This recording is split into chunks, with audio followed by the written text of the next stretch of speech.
तू किती वाजता उठती? तू किती वाजता उठती? दादा ड्युटीला किती वाजता जाते? अनुदादा स्कूलला किती वाजता जाते? पप्पा ड्युटीला किती वाजता जातात? दादा स्कूलहून किती वाजता येते परत?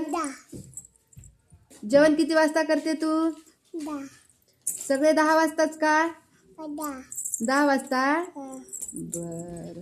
तू किती वाजता झोपती? तू स्कूलला किती वाजता जाती? 10. बर. काका किती वाजता जातात? 10. ताई किती वाजता जातात ड्युटीला? 10 वाजता. आणि तू? तू स्कूलला किती वाजता जाती? 10. बर. सगळे 10 वाजता जातात का? अच्छा, ठीक आहे.